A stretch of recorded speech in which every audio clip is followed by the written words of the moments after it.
I would like to associate myself with the comments of the member for Kingston upon Hull North that it's important to keep the victims and their families at the heart of this debate. And we should all take a moment to remember and pay our respects to those who have lost their fight and are no longer with us. It was only due to the persistence of activists that the scale of the disaster and the cover-up began to be revealed in 2017. And I want to pay tribute to their determination not to give up, despite some of them being in poor health. And particularly to thank Sean Cavins and Bruce Norval, who have provided me with so much information and support over the years.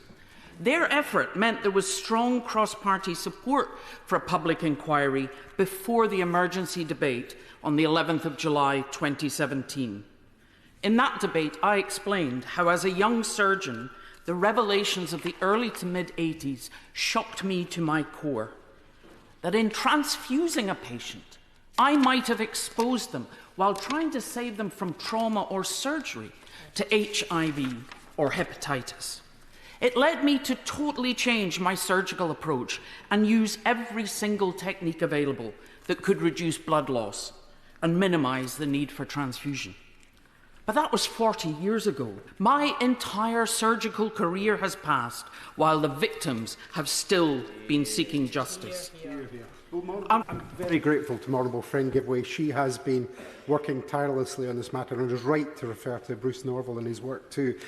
Bruce Norval has pointed out that up to 100 people a year are dying who've been affected by this scandal and are not being able to access the compensation. It is time to get on with this, isn't it?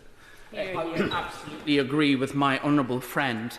But I want to pay tribute to Sir Brian Langstaff and his team for their meticulous, forensic and dogged examination of all the evidence, but also their sensitivity to the witnesses. They have helped reveal the truth about 60 years of disastrous policy decisions and individual decisions, including failure to ensure blood transfusion services were self-sufficient or to switch to safer treatments more quickly. And in particular, the inquiry exposed the systematic attempts to cover up the scandal. I'm not sure whether the Minister attended any of the hearings, but if he hasn't, he should watch the video recordings, and maybe he would get the merest hint of the suffering of those infected by contaminated blood and their families. I attended a couple of sessions in London and Edinburgh, and it was harrowing, even as an observer, let alone for those who had to recount their experiences and relive their pain. Their bravery and determination was humbling. The inquiry staff did an incredible job in providing support to the victims who came to bear witness, while Sir Brian ensured that they and their representatives were involved in steering the inquiry to its conclusion, with the final report due in the autumn. While that report will seek to ensure the lessons from this disaster are learnt, one of the key aims of the inquiry is to achieve just compensation for the victims and their families. Thank the honourable member for giving way. She's making an excellent contribution. I spoke this morning with my constituent Robert Ross, a young life blighted and ruined by this, and the thing that struck me so hard was you feel it's so desperately unfair that this happens to somebody. And in recent times we've seen a mixture of emotions in this place about the way we do things, but one of the undying greats of British politics, Scottish politics, is a sense of fairness. So surely let us hope that a fair and equitable solution will be found that can be seen to be fair for these people. I would totally agree with my honourable friend, and it's quite clear the support right across this chamber. Money can't redress the loss of lives and loved ones, nor the reduction in quality of life caused by illness, stigma, or caring responsibilities.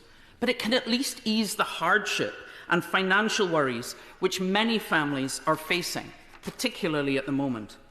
The Leader of the House, as the then Paymaster General, was the first minister to accept that the responsibility for this disaster lay with the UK government and that financial compensation was inevitable. She commissioned Sir Robert Francis to develop a compensation framework, which he duly delivered last March. The government refused to publish it, saying they would only publish it along with their formal response, But 3 years later, when it was about to be leaked, it was finally published, but with a mere covering letter and no real commitments. Indeed, the government have still not responded.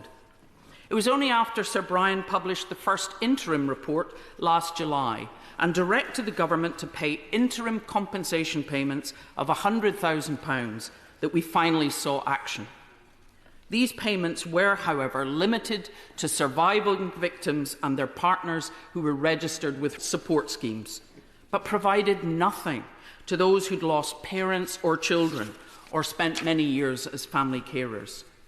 This issue is particularly important for HIV-affected families, as 3/4 of the victims have already died of AIDS, including many of their partners. Appallingly, they were often not told their HIV status and unwittingly passed the virus on to their loved ones. With 40 years of denial, cover-up and obstruction, there's little trust in the government, and ongoing delays are exacerbating that distrust. Over 560 victims have died since 2017, including 67 partners. So if the government want to rebuild trust, they must now respond to Sir Brian's report from April, which includes all the recommendations regarding compensation, and they need to respond with urgency and action.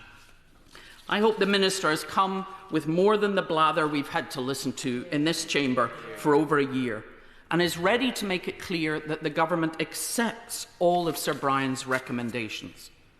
On behalf of all victims, whether infected or affected, we need to know when the chair of the independent compensation body will be appointed, and a commitment that victims and their representatives will be included in its development. Victims need to be reassured that the system will not be adversarial, so the process doesn't re-traumatise those who've already suffered so much. We need to hear from the Minister how bereaved parents and children will be registered now, so they can receive interim payments quickly and be included in the final compensation process. I would love to think that this could be the last debate needed to achieve justice for victims of contaminated blood, but sadly I fear that won't be the case. With an average of 2 victims a week losing their lives since that debate in 2017, the government must surely accept time is of the essence for these people. Enough is enough. Yeah.